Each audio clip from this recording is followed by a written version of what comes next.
Welcome back to Project Management Made Easy. So today we're going to be talking about a pretty interesting topic, and I promise I won't get mathematical on you. We're going to be talking about financial metrics. So let's get to it. Now I know a lot of you may cringe when you hear the word numbers, but this will be painless, I promise. In fact, you can pat yourself on the back just for clicking on this video. So, if you think this stuff isn't important for you because you only have internal clients, aka people who work inside your organization, think again. It's still important that you track your costs and your budget, our two main metrics. If your team or department is over budget consistently, you may get your budget decreased, or in severe cases, even lose your job. We're going to help make sure that that doesn't happen to you. So, financial metrics also matter because you want to know exactly how profitable you actually are and how you and your team stack up next to the company's KPIs. As we've said in our previous video, you really cannot manage what you can't measure. Being able to show and prove your results display great character and work ethic. To add to that, when you know your costs and budget, you're able to determine bottlenecks, cut fat, and make the right moves to get your project moving in the right direction. The first metric you should be concerned about is your budget. In project management, a budget is an estimation of funding and expenditure over a set period of time. A budget is always set at the beginning of the project. It encompasses time estimates and all other predicted expenses involved in getting the project going. This is the number that we aim not to exceed. So how is budget calculated? Calculating a budget is not rocket science. Here's the equation. Internal costs plus expenses equal budget. Internal costs include things like salary and expenses, and anything extra such as hiring a contractor or buying more software licenses. For example, let's look at the budget for us to make this video. We have my salary, the salary of our camera guy, and the salary of our video editor. In this case, salary is calculated as an hourly rate times the number of hours each person is going to spend working on this project. Project expenses would include things such as lighting, lavalier microphone, makeup, etc. These things are all things that would go into the budget.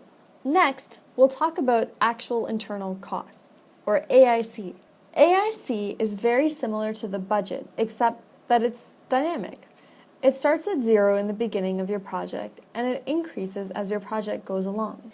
AIC should be measured often and compared against the budget, so any potential risks of going overboard are mitigated before they erupt. This could happen if you made unrealistic time estimation about your project, or maybe you've gone on a shopping spree and are spending money like it's Christmas.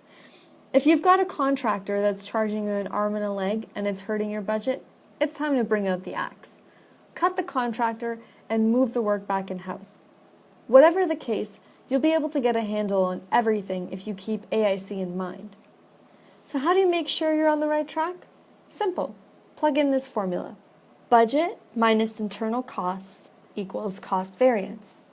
Your cost variance shows you how you stack up against your initial budget prediction. Next, let's check out project billing.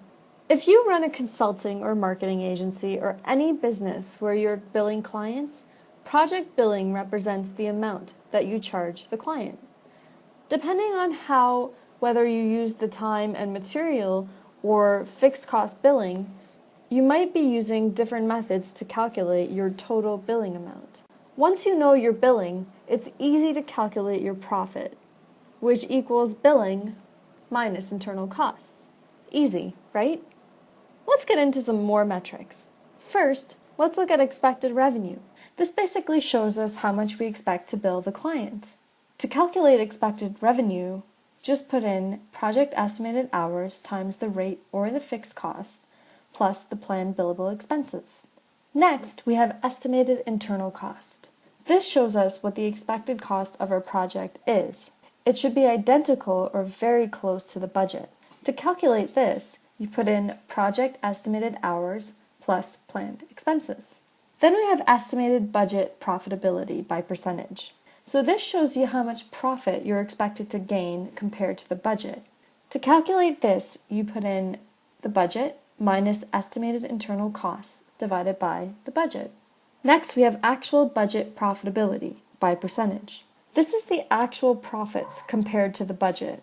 To calculate this, you put in the budgeted cost minus the project internal costs plus expenses divided by the budget. The next metric is the percentage of project billed by percentage. This shows the amount billed compared to the project expected revenue. To calculate this, you simply put in total project bill divided by the project expected revenue. Next, we have the project work in progress, again by percentage. This shows how much work we've done that hasn't yet been billed. So this one's a little bit tricky. You just put in the 1 minus the total project billed divided by the total project billing. Finally, we have the project upfront billing utilization by percentage. This basically shows how much work we've been paid for but have not yet expended. So to figure this out, you just have to go total bill divided by the estimated project revenue minus the project actual hours divided by the project estimated hours.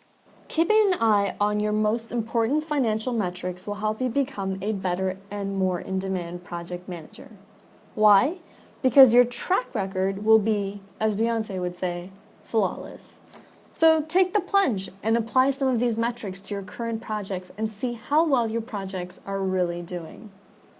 So that's it for financial metrics. Thanks so much for watching. So recently we've been talking about how we can track our progress in projects, as well as how we can track our budgets. Next time, we're going to be talking about how we can keep our customers in the loop. See you next time.